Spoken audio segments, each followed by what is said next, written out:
Welcome to Songwriters from Here and Away. This is a show that focuses on new and established songwriters from Atlantic Canada, across Canada, and around the world. Hello, and thanks for tuning in to Songwriters from Here and Away. This week we have an interview and some music with Mr. John Campbelljohn. John has been around the music scene for a number of decades, playing in different bands, and then the last 20 years or so on his own, doing his blues thing in North America and Europe. He's got about 16 albums out, I think, now. And he has shared some time with us here to talk about songwriting, to share about where he's at, and just have a good chat. So we'll dive into Mr. John Campbelljohn right now. Hey, John. We're here. We made it. I've got the best cup of coffee. The strongest cup of coffee. The hair on my chest coffee. I wish I could get hair on my head. Yeah. Well, I got no hair, but lots of glare. So we're in your basement studio. It's very nice. There's a wall of CDs over there. There must be 700 CDs over there. Pretty dormant these days. Yeah. A lot of streaming going on. Have you got stuff loaded up on streaming services, all your material? Yeah, thankfully, the leasing agreement I have over in Marienburg in Germany does all that. Right. Because I license my masters to them. Right. Okay. So you've got the... So thankfully, they save you the trouble of going through all of that. Right. In fact, I had a separate account. You got to get rid of that because people will be confused. But it was the same name. Right. So I ditched that, and my label over there handles all that headache. Thinking of names, Campbelljohn. Is that like a stage name that now you've adopted? Yes, in 1990, when I decided to do my own thing, my solo thing. Right. I'm a Cape Bretoner. Right. And in Cape Breton, you look in the old phone book, and all you see is McDonald's and Campbell's, and a much smaller percentage of other names. Every second Campbell family has a John. Yeah. And every third Campbell, John Campbell, is playing some instrument. Plays a Scottish fiddle, and usually pretty good at it.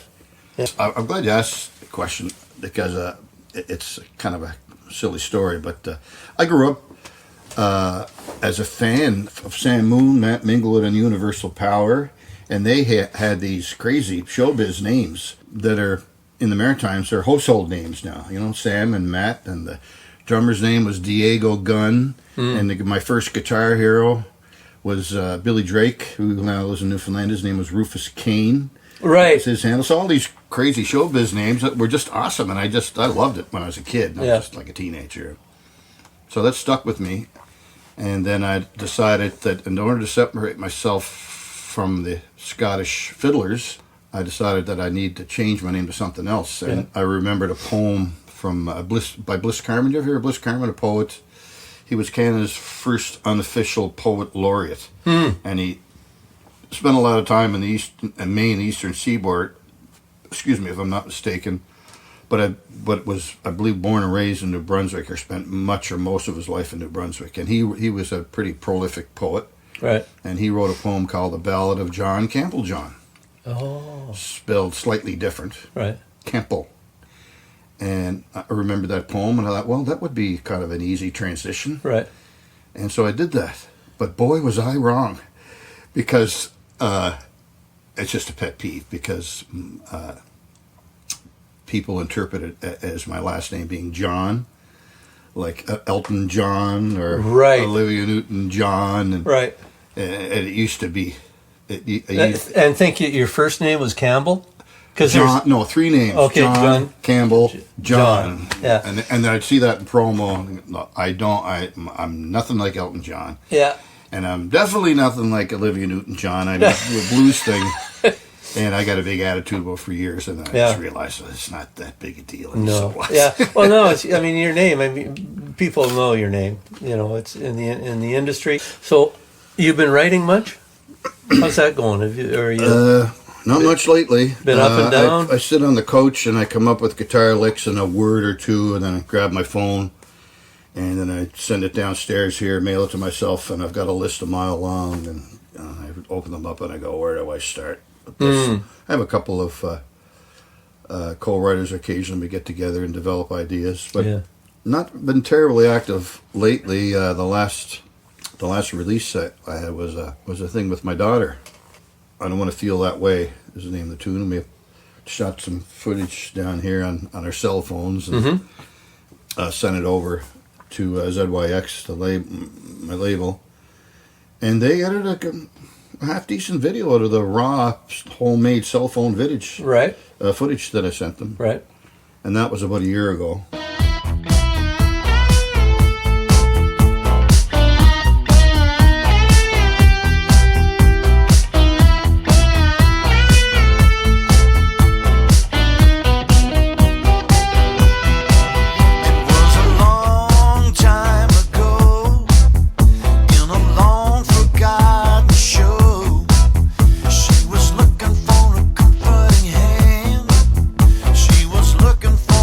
Gentleman.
So the song that we just heard with your daughter, and your daughter's name is Cassie.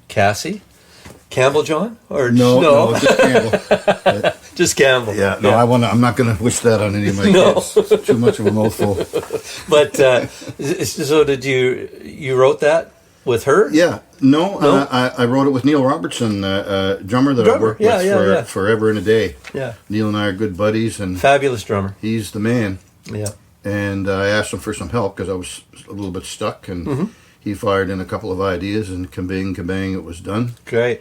And I just tracked it at home here and did the vocals at home. Towards the end of the pandemic, my friends over in Germany sent out an email and said, look, we got to keep things rolling here like every other artist and every other business in the world. You know, if you got anything, just one song, just send it to us. You know, if you think it's marketable or you're comfortable with it or whatever, send it to us. Let us listen to it because we need to keep people interested. Yeah, you gotta keep your feeding, brand or whatever. You gotta keep feeding the trough, right? Yeah. So they're called ZYX, and they got established, and they've been around since the 70s in the dance music business. Right. And then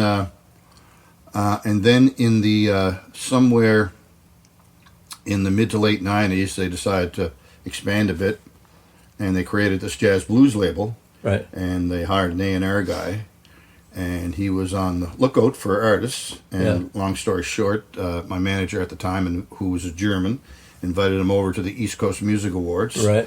And as fate would have it, one of my albums was nominated for a Blues Award. Right. And then I won it. And they picked you up? And so I walked up, thanked them. Great. So the timing was perfect, and my manager, Buddy Leonard, going, see? Yeah. See? Yeah, because you've toured over there a whole bunch, right? I mean, like 10 times or something, over in Germany and Europe and whatever. Yeah, for better part of 20 years. Yeah. It became... almost yearly. Yeah, it became essential. Yeah. It's funny, there have been a lot of maritime artists go over there. It's certainly not unusual. We've done a few tours. It's lovely. We great audiences. We love it. Yeah, you know the drill, yeah. But for me, it became a regular thing, so I grew to depend on it as a part of my budget. Right. You know. Yeah. For the first time, it was just like a wonderful thing, and I had help with tour managing and administrative support and stuff. Thanks to my buddy Leonard, who I've mentioned a few times. Yeah. And the first few years was an awesome thing, and then he went on to bigger and better things. I still see him occasionally. He's a good guy. So I took over. I became the road manager. Self-produced indie. And working with the label and blah, blah, blah. And it's a job. Yeah. You know, everything, I don't need to tell you. No. Everything, like on stage, on a good night, it's a wonderful thing. Yeah. It's everything else off the stage. You know, I think people not in the business, or musicians who haven't really worked at trying to tour, especially internationally, you have to work it a year and a half out or 2 years out. Yes. Because venues book up. You have to plan the route. You have to have a million emails back and forth. You have to figure out accommodations.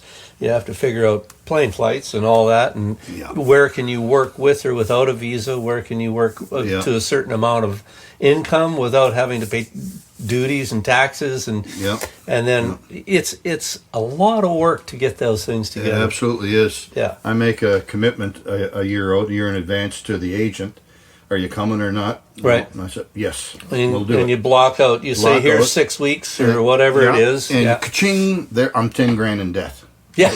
I just hung up the phone and I'm 10 grand in debt. Yeah. Because I'm thinking of all the costs. All right. And then gradually the dates start coming in and, subtract that amount of money from the debt. Right, yeah. And I'm going, oh my God. Yeah, and it's stressful. And when we did it, we're doing like self-directed house concerts and stuff too, right? Which is a whole different management of time and effort. And probably one of the most common questions I've asked of people who aren't in the business through the years is, do you bring your wife with you? And like, it must be fun. It must be great. Are you kidding? My wife along, good God, 2 nights of that. Well, Kaylin came with me. We toured as a duo, and as you know, we're husband and wife, and we stayed in the same room and did all that, and we played together, and that helps.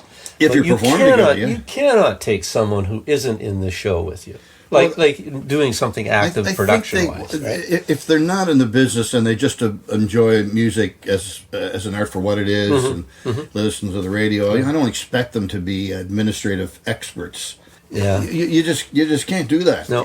It's I'm not going to subject my wife to 4 hours of sleep for a month per night for a month. She has to tolerate me sweating for a year, waiting for the dates to come in. And then I completely confiscate the living room the week before with all my loot, trying to get it all into 2 big bags and not being overweight, at about $50 per pound or something, Yeah. And she's glad to see me go by the end of it. She deserves a break. Yeah.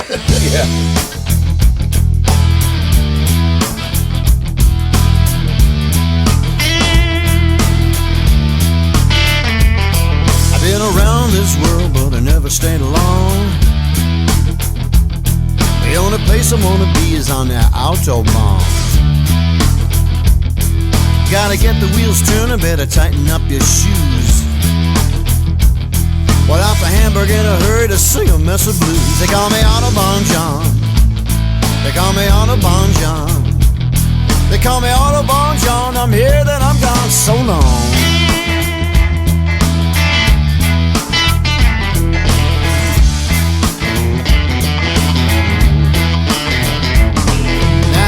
In the middle, now I'm burning up the gas. But when it comes mowing, cause I'm kicking it in the ass. Gotta make it to Munich, don't have a minute to lose. The man's waiting with the money, so I sing a mess of blues. They call me Autobahn John. They call me Autobahn John. They call me Autobahn John. I'm here, then I'm gone so long.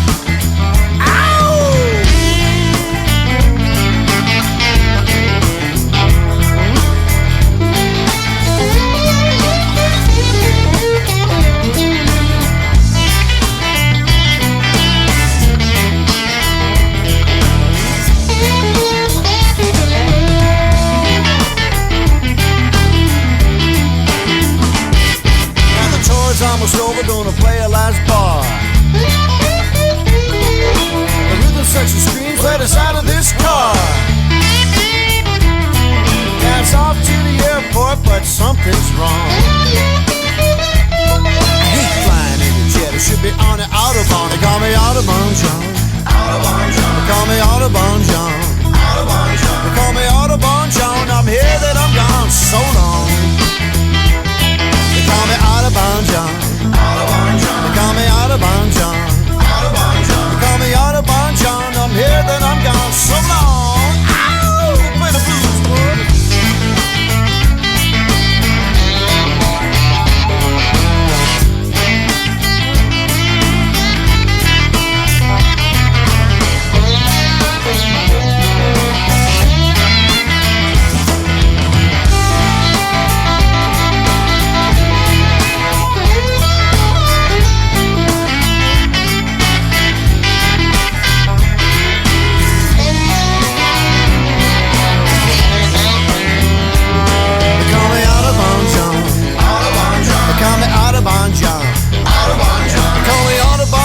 I'm here, then I'm gone so long. They call me Autobahn John. They call me Autobahn John. They call me Autobahn John. I'm here, then I'm gone so long. So long. So long. So long. Autobahn John. Autobahn John. Autobahn John. That was Autobahn John by John Campbelljohn, and that's who you're listening to, an interview that we did here in Dartmouth where, well, we both live here in Dartmouth, Nova Scotia, and John's had got his studio in his basement there, and some of that stuff was recorded right there. This is Songwriters from Here and Away, and we really appreciate you tuning in. Before we dive in, we'd like to remind you to check us out online, sfhaa.ca. There are links to videos, to the live shows and meetups and songwriter events that we do, and we would love to have you on board. Back to John Campbelljohn. We're in your studio, man. These guitars, and we got dobros and electrics. We got bass guitars. We got I got one bass. Bazookies, mandolin. Do you have a bazooki in there? No, I don't. That just looks like a bazooki. That's a lap guitar that I had modified. Yep. Yeah, because it was made of mahogany. A real good buddy of mine made that for me, but it was so bloody heavy. It was heavier than the Les Paul. Right. So I had it modified so I could carry it. It actually sounds pretty good. Right. Yeah. It's not the prettiest looking guitar now, thanks to me. Yeah, I've been at it for 100 years, so I acquired a few instruments along the way. Yeah. And you're playing a lot of pedal steel? Yeah. How many pedals Careful, on this? you'll disrupt the dust on the guitar. 6, 8 pedals. Oh, 8 pedals, eh? And these are tuned in 2 different tunings, so that's you right. can, those pedals will operate both. Yeah. And depending on what your tuning is. Knee levers here as well. Right. Yeah. Yeah, this is a 6, a 9th E9 tuning and a C6. Right. It's almost stereotypical. People refer to it as a crying steel in commercial country, and the C6 neck, and it's all those 6 chords. Yeah. That's the it's just a different sound, that would be the jazz. Blues, yes, for me, me it's more fun to swing on this. So you jam on this, but you make your bread on this. Right. Bread and jam.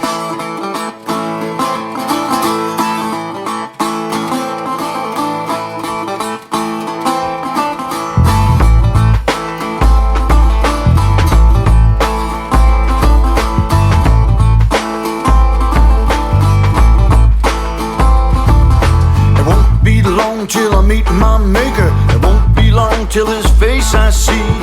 I'm gonna meet my maker, see the God who created me.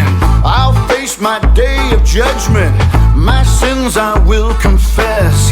I'll face my day of judgment, see if I am cursed or blessed.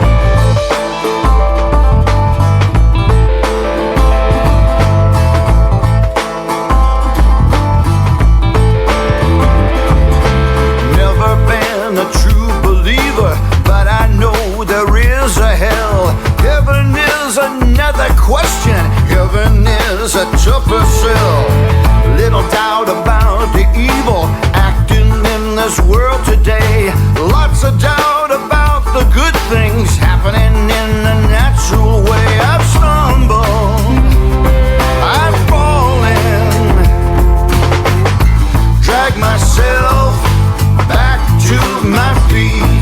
I've staggered, drunk and broken, lay off the rug, my own defeat.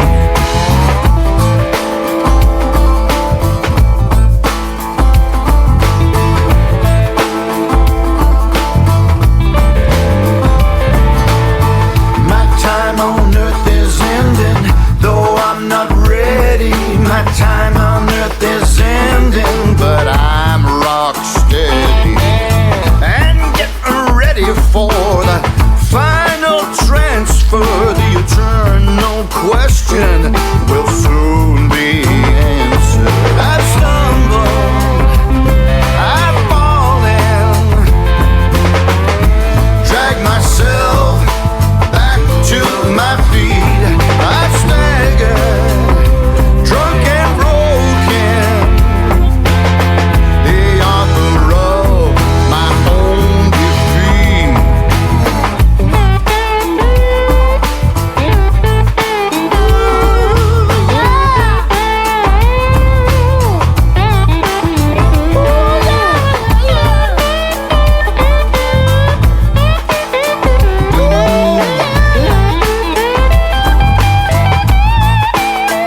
And you're recording right now. I see you got a project up. That's you said you were doing some cover tunes. Yeah, that's just a bunch tunes? of work tunes I've put in my DAW, digital audio workstation. You know what that is. So you do tracks for people at home. Do you do much of that, or? Yeah, off and on. Yeah. You're looking for work? Yeah. Well, okay. So now you can talk to John about getting some tracks. Yeah, I've done that. It's very common these days. Everybody does it. Yeah. If they have access to a studio, the client sends an MP3 of a rough mix, and you record your tracks and sync them up with the MP3. And it's a changing landscape with the technology. I feel like a dinosaur, even though I know a fair bit about tech. I find that the music industry has changed so much over the 20, 30 years that it's a challenge to wrap your head around where to go with it. Now you get AI.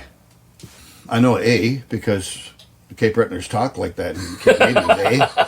The I part. The Canadian, the Canadian. I'm still trying to figure out the I part. Yeah. I was talking to an audio engineer the other day. He says, I got about 5 years left, and then AI is going to do everything at home for you. Right. You're not going to need me anymore. Yeah. No, it's like I say, it's a changing landscape.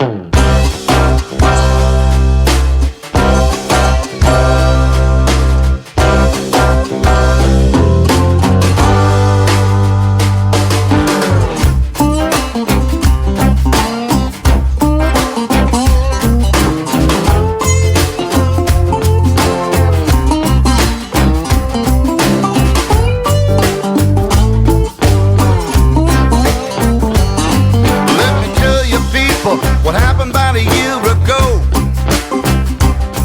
Let me tell you people what happened about a year ago. I thought it was something that you people like to know. I drove 600 miles to play a 45-minute show.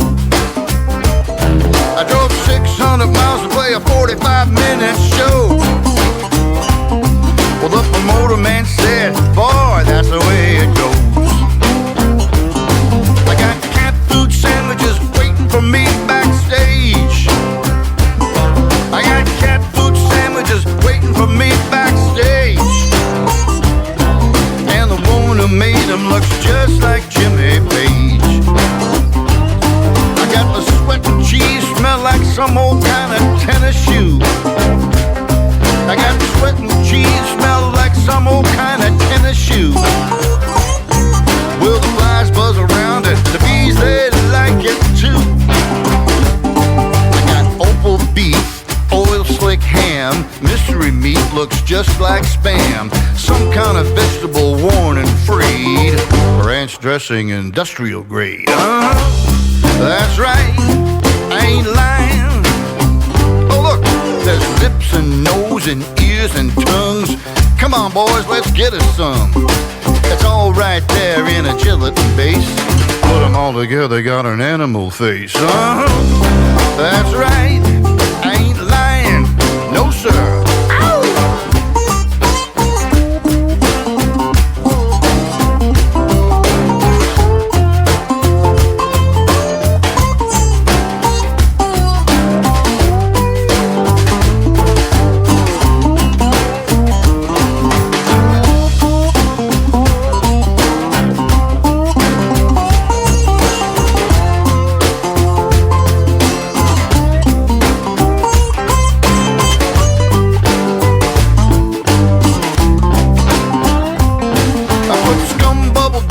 Top of that dish for me.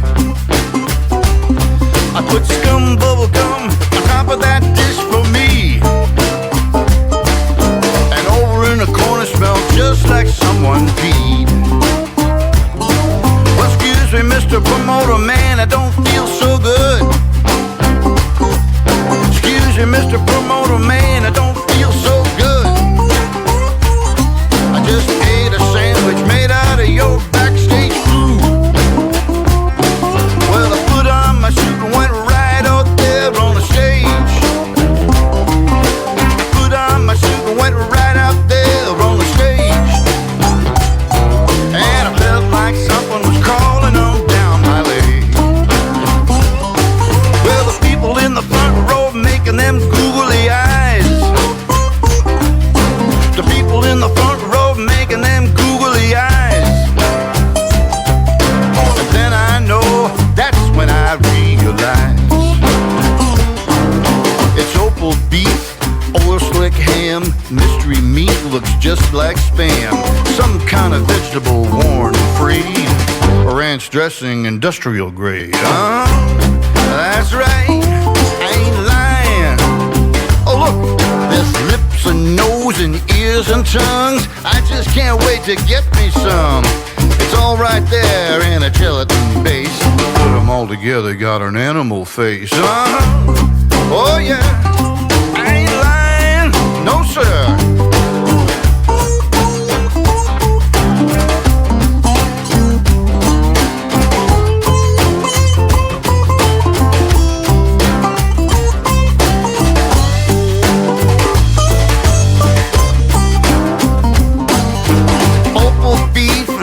Slick ham, mystery meat looks just like spam. Some kind of vegetable be warm and freed, ranch dressing industrial grade. That's right, I ain't lying, no sir. Ow!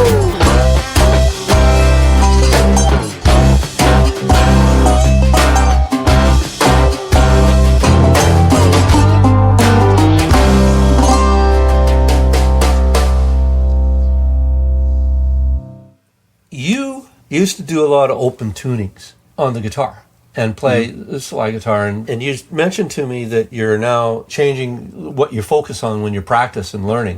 Tell us about that. Sure. After my second record, I began to focus more on open tunings because I always enjoyed playing slide guitar. I think it first started the moment I heard Duane Allman playing Statesboro Blues. Oh, right. I didn't know what was going on. I just knew that it was this guy playing the guitar. I had no idea about how he could make it sound like that, and it gave me goosebumps. Man, I gotta find out what's going on here. Yeah. But I was just a kid. That was 71 because he died in the fall of 71. So yeah, and so I was 16 at that time, and so through the years I found out that he, after a year of trying to figure that stuff out in standard tuning and being really proud of myself all over the neck, because not to get too technical, but a standard tune guitar, there's just more space that you have to travel to get to all those notes. Mm-hmm. A friend told me, no, he plays open E. What? So anyway, I tuned open E and a big light went on. And I thought, wow, that's what he's doing. Duane Allman. And then I discovered Ry Cooder and a bunch of, so I really had an affinity for slide guitar. It really appealed to me, and so I played some slide guitar on my first album, and then on my second album I focused more on it because it was just my passion, and less on standard tune guitar. And then I think I remember where I was playing a gig in Port Hawkesbury, and I thought, I really love doing this.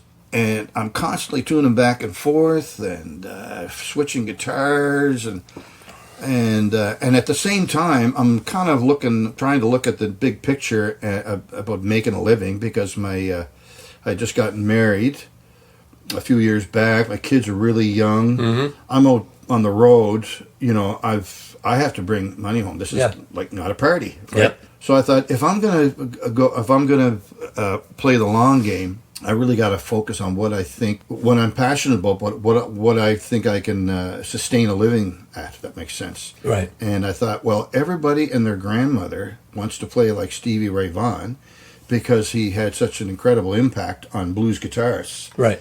Because of his awesome talent. And, I don't need to go on about Stevie Ray Vaughan. Everyone knows about him. Yep. That'll tell you right there. Yep. It's a household word. So I thought, I can't do that, or I'll just be lost in the friend of mine called it a strat in a hat, and I'll just be another strat in a hat. And so I decided at that point to really focus on playing what I love the most, which was slide guitar. Yeah. And so I did.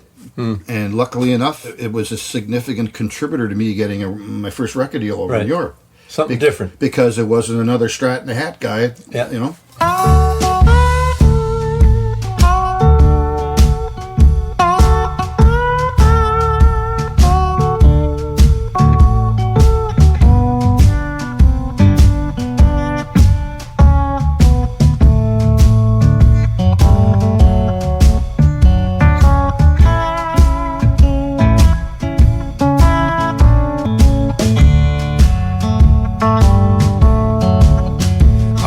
be lonely, that's my rule. You can tell me that I'm a fool. I wanna stay home all alone. Pull the plug from my telephone. I'd rather be lonely if I can have you.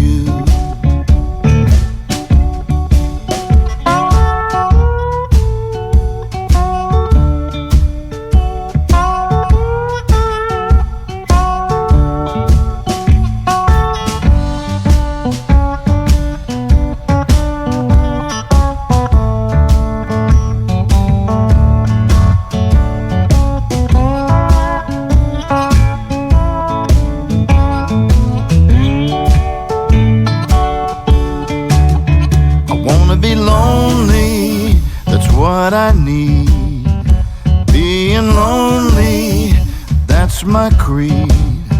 I'm gonna pull down all the shades until the last bit of daylight fades. I'm gonna stay lonely if I can have you.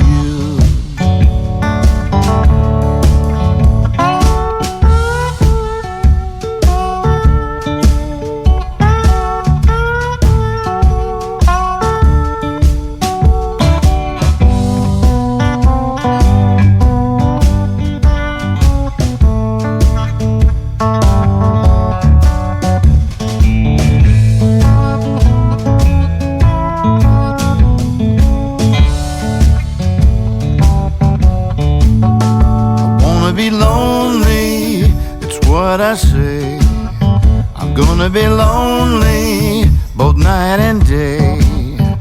I don't want to laugh or sing.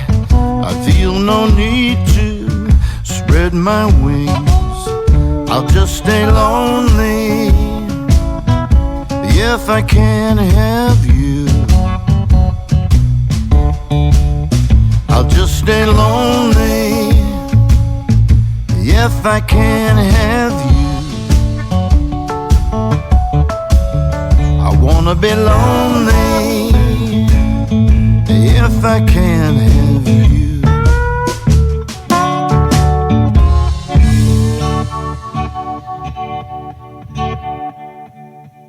You're listening to John Campbelljohn, and that was I Want to Be Lonely.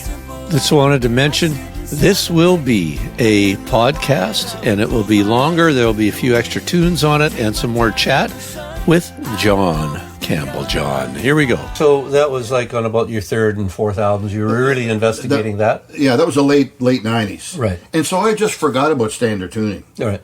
And focused on open tunings. But it's still very simplistic open tuning. 3-chord open tunings and all the embellishments that go with it, with different styles. And I've managed to make a living at it. Right. And so then, through the years, that's what I did. All the talk about preparing for the European tours and all blah, blah, blah, blah. It was all me going over there with my open tunings and playing my tunes for my releases. And they're all basically open chords, as interesting as I can get based on open notes, open tunings. And so then the pandemic hit, and everyone's at home. Right. And everyone's struggling. And I thought, my God, I've been at this for 40 years, and I forget how to play the guitar. I realized when I picked up a standard tune guitar, like 98% of every other guitar player out there, I didn't know what I was doing. I couldn't play it anymore. Pick up a guitar at a friend's place, and it's like you're in a different planet, right? Yeah. It was embarrassing. Yeah. And so I kind of thought, well, I'm basically a 3-chord blues guy. Yeah. And, I got to get my act together. So I just started, I always liked jazz, could never play it, but I always loved the swing element, anything that swings, Right. So I started exploring the 1-6-2-5. Again, not to get technical, but standard changes for simple jazz changes. I've heard you or play, blues. You know more than I do. And I discovered that this isn't a walk in the park that I've been taking for granted, And then I discovered 2-5s, which I thought, I'm embarrassed to say I thought a 2-5 was, if you're in the key of A, the 2-5 would be a B minor and an E. You know, what's the big deal? Everyone making a fuss about these 2-5. I've been playing those chords for years, right? What the hell? It turns out there's 2-5s on every conceivable chord, leading up to every conceivable chord in every song, right? And you know that, but I didn't. And as a transition to get you from one chord to another chord, or even to other keys, you can slide through different chords, and the 2-5 is one of the changes. Arguably the most popular change in jazz. Absolutely, yeah. And here I'm thinking it only happens once in a song, right? And I thought, how naive. And so I thought, I had my head a shake, like, I really need to look into this. And cool. That's kind of been what I'm doing. I don't feel I've advanced, but I get a better understanding. And that's what's been occupying my time since the pandemic. I've done a few shows here and there. Yeah. And so do you do the standard tunings when you're doing shows now, or or do you mix it up? If I'm hired to do a sideman gig, which I really enjoy these days, because if I get a pedal steel sideman gig, and there's some really awesome players out there, then I'm really grateful for it, and that's a real passion. Right. And then I'll supplement that with perhaps some standard tuning thing if the gig calls for it. Guitar and whatever, Yeah. So as a result of ignoring standard tuning guitar, now I've got to pick up the open tune slide guitar again and get my act back together. Right, yeah. So I'm in a constant flux of what do I do? Yeah, because if you go out and do a John Campbelljohn show now, you need to be able to do. How many albums have you got? Oh God, 15-ish. 15. So you have to be able to go through some of that old material if you're doing a show, or you want to, maybe. And so you have to kind of cross over the different styles.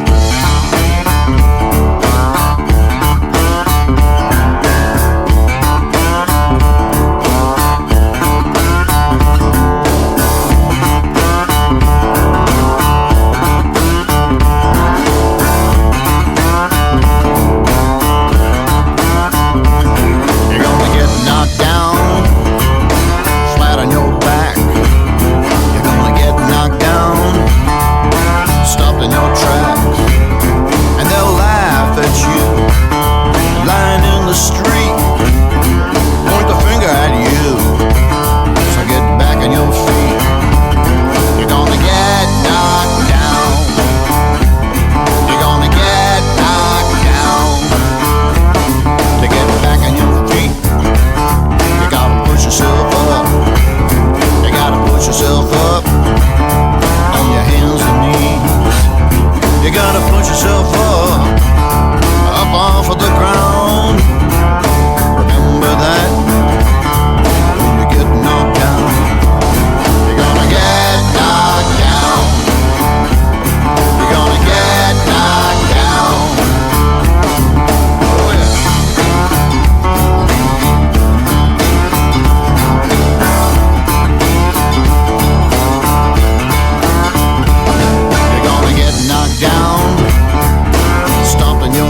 Do you play acoustic on stage ever? Occasionally, yeah. But it's a struggle to get a good acoustic tone, especially through an amplifier. Yeah, right. So there are certainly ways around that. Right. There's relatively new technology out there. It's been around for years, but only in the past, couple of years, impulse responses that you can use. Amplifier modeling. Well, that's another right. That's kind of stuff. Thing. Yeah. I picked up the modeling thing a long time ago, and there's ways to EQ it, make it sound real. Right. And now, as it turns out, modern technology, everybody and their grandmother is using them, even live on stage. Right. Yeah. Would you mind grabbing a guitar and show us a couple of the things, the differences that you're talking about, or share a tune, or? Well, I could, but it's pretty fundamental stuff. There's guitar players out there that, I'm no Chet Atkins. It's just. So yeah, like I was saying. Is this guy standard tuning now? Yeah. Yeah.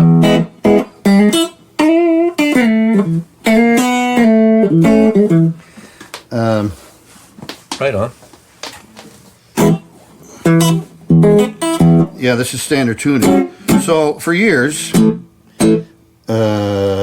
I would do an open chord version of, as an example. Right. Or maybe an A.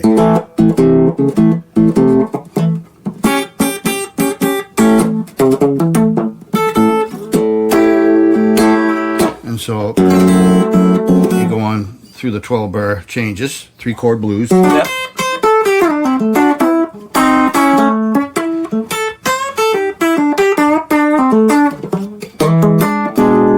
Yeah. Out of the 4. So that's more of a Delta Chicago-ish thing, sloppily played early in the day here. Yeah. So I would, in an open chord tune, which I could probably play for you in a bit. Yeah. It's just basically 3 chords. Yeah. Right. And or a jam over a flat 3.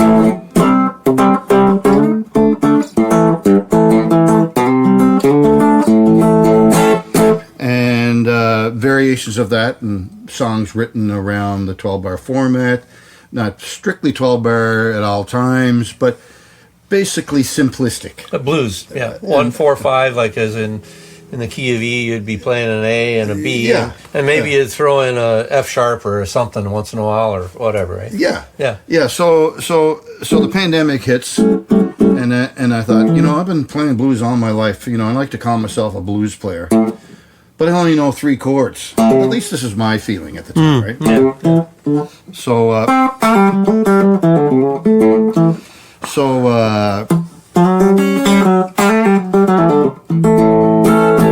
I can hardly play here. I thought about that. I thought, I've always enjoyed other players and how they move around the neck or the keyboard, and just sounds so beautiful based on 3 chords. I'm like, what is going on? I got to sit down and attempt to figure this out. So that's when I started to, try to get familiar with the 1-6-2-5 thing.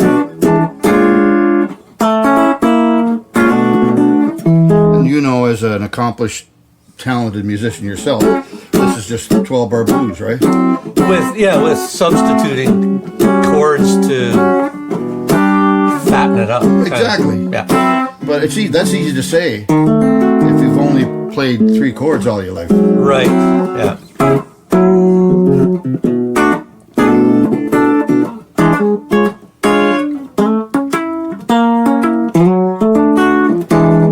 Yeah, so this sounds very much jazz. Like most people, the average listener calls that a jazz tune. Even though it's jazz blues form, with the chords of jazz chords kind of dumped on top, right? Yeah. So when you start embellishing those 3 chords, it starts sounding jazzy. But I'm here, for anyone's watching this, I want to go on record saying I'm not a jazz player. Right. That is a real sophisticated, beautiful form of music, and it takes a lifetime to sort it all out, figure it all out, and practice it and develop. So to answer your question earlier about new projects, it's not my intention to put out some sort of quasi-jazz blues record that I just need to know. It's my own sort of passion or labor of love. Yeah. You know.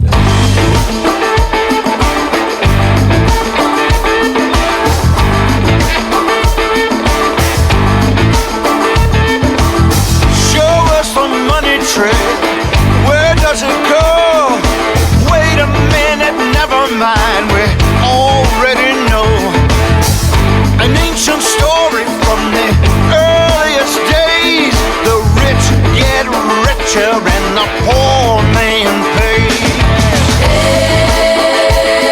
This world is upside down. Let's turn it right side up. Fighting like dogs, tearing at each other for the crumbs that fall from the laps into the gutter. With sleight of hand and power plays, the rich get richer and the poor man pays. There's enough to go around. Let's all drink from the cup.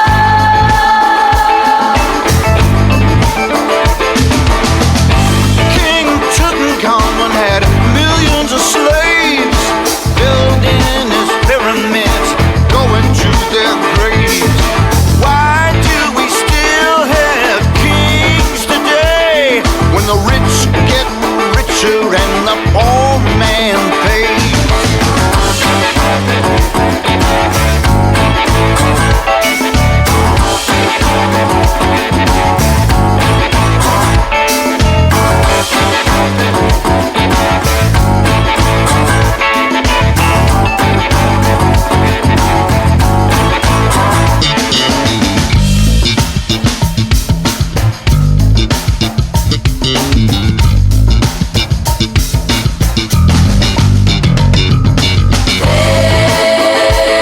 This world is upside down. Let's turn it right side up. There's enough to go around.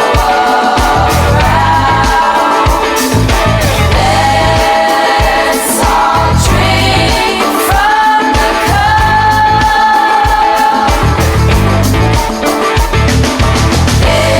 Show us your money trail. Where does it go? Wait a minute, never mind. We already know. Yeah, it's an ancient story from the earliest days. The rich get richer and the poor man pays. The rich get richer and the poor man pays. The rich get richer and the poor man pays. The rich get richer and the poor man pays. Oh, the rich get richer and the poor man pays. Yeah, show me the money trail. Yeah, tell me where does it go? We already know. Right side up.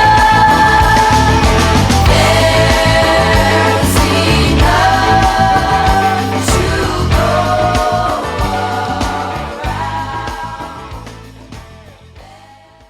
That is John Campbelljohn with The Poor Man.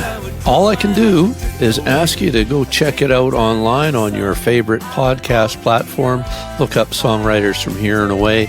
And please sign up, register, like, do all those things. Find us on the interwebs, anywhere you go, and give us your support, because it's more than support for us. It's support for those artists that we have on the show. I don't mind admitting that for much of my life, I thought these 2/5s, this is real technical musician stuff, theory stuff, not really technical, but not your basic mainstream fan-based stuff. I thought, like, for example, in the what's the song? Moon Dance. How does Moon Dance go? Yeah, A minor, B minor, C kind of groove. Anyway, I thought the 2-5 was in the key of A. The 2 would be your B flat minor, B minor, B minor or minor 7, and then a 5. And E chord. Yeah. So it's a 2-5. So there it is. You first learn the guitar. Probably the third chord you learn, or the fourth chord you learn, would either be a minor 6 or a 2 minor, right? Right. I'm thinking, what's the big deal? Yeah. Right? Totally clueless. So then I find out that in a 12-bar blues, there's diminished, and then there's a 2-5 going to the 6, and a 2-5. Anyway, it just goes on and on and on. You can get around the neck, and you can move around from chord to chord. It was so smooth. Well, the same applies for any instrument. It's a beautiful thing watching piano players go through those 2-5 movements. You know, to someone like yourself that knows what they're doing. It's just, I'm a real fan of it. You know. Or Bill Stevenson, I sat down at Bill's house around his piano, and he's just got a lovely touch, and he knows jazz changes like that, just like lickety split. Oh, right? This is when I'm talking about here. This is Sesame Street for someone like Bill and yourself. You know. I'm sitting there going, I got the nerve to call myself a blues player. Yeah. And I can't get past A, D, and E. Well, you know what? It's not about it's not about the technicality. It's about the heart and finding the right notes that feel good. It's true. Totally believe that. It's true. One note can move you.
Charlie McKinnon led the chorus. Save our industry.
yourself through the years. You'd be in various bands. Before I decided to do my John Campbelljohn thing, Right. not to be confused with John Campbelljohn. Yeah. I would sit in my hotel room and I'd listen to George Jones. Right. And when I remember when I was a kid, when I was like a young, almost toddler, like 7, 8, 9. Right. Tammy Wynette, George Jones would come on the radio, but Beatlemania had struck. So I had no respect for George Jones. As a kid, I thought, this is annoying and boring to me, Dad. Can you change the channel? I want to hear the Beatles. Yeah. And then a light went on. So anyway, what I'm trying to say here is I have a real, I'm really drawn to country sounds. Right. Right. Of course, country like jazz and like blues has evolved into something that's totally different from the traditional stuff that I'm referring to. Right.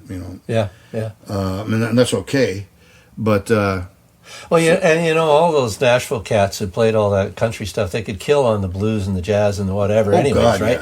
Yeah. And there's influences you can hear even in the 50s and 60s of those records. You hear certain notes and stuff that they're kind of drawing on those influences when they're playing some of that stuff, right? Yeah. Those guys were playing all sorts of styles because they were session musicians. Mm-hmm. Like Bobby Wood, the keyboard player, I was lucky enough to meet him and hang out with him a lot. And he did Elvis. He did Bobby Woods, piano player. Yeah. And he did a bunch of Elvis tracks through the 60s. He was like the host guy. He did a bunch of Garth Brooks albums. Really? All the Nashville, I guess. Nashville cat, yeah. And amazing, right? And he's got the touch and he's got the thing. And it's about feeling that moment and feeling the note as you play it, and that's what makes the difference. It's not the technicality of the notes, it's the feel of the note, that instant in time of dropping the note at the right moment. And that's why when you play what you play, whether it's simple or not, the reason it sounds good to me and everybody else who loves John Campbelljohn is because that instant in time when you're dropping your fingers on that note, right? And it speaks from whatever part inside you that makes it sound like you. And that's what makes it beautiful, right? I certainly agree. You should have been a poet if you articulated that so nice. But it's absolutely true. One note can move me. George Jones, kind of dating myself, but George Jones can. B.B. whatever, King. B.B. King. When 32 bars later, one note, and he's still playing. When the I same was a note. kid, the only access to blues I had was B.B. King albums at Wilco, and the rest was top 40. Yeah. Same as any other small town. Yeah. So B.B. King was the only thing. So I ended up, thanks to my folks and saving up my money, I through my teen years, I acquired a handful of B.B. King records. Yeah. So then I ended up in Toronto for a couple of years, and B.B. King came to town. This is much later in the late 70s. My first impression was, well, God, it'd be so nice to see B.B. King, but, I got so many of his records, like, what else? I'll be going and seeing stuff I've heard him play in the albums, but it'll be nice to see him in the flesh. Yeah. So I went to the show, and he just blew my mind, improvising those same 3 or 4 or 5 notes. Yeah. Just say 3 or 4 chords, say the 4 or 5 way you're describing notes. it, that note, the feeling in the moment, it was just such a thrill. Well, even Hans Zimmer, who does huge soundtracks, he's incredible soundtrack guy for movies. His philosophy is you pick a simple melody, 3, 4, 5 notes, and you make variations of it, and that's your structure for the song or for that whole section or whatever, right? And it's the same for music, really. If you keep it simple at some level, and you may improvise and make variations around it, but keeping the tonality in the center of those few notes makes it so that we dive into the music better, right? It's amazing. Analyzing music, not something I do much, but when I have and I listen to it, there's a lot of notes there, but really there's 4 or 5 key notes through that solo or through that whole song. And there's like 3, 4, or 5 notes that really make this thing sound the way it does, which is fascinating to me.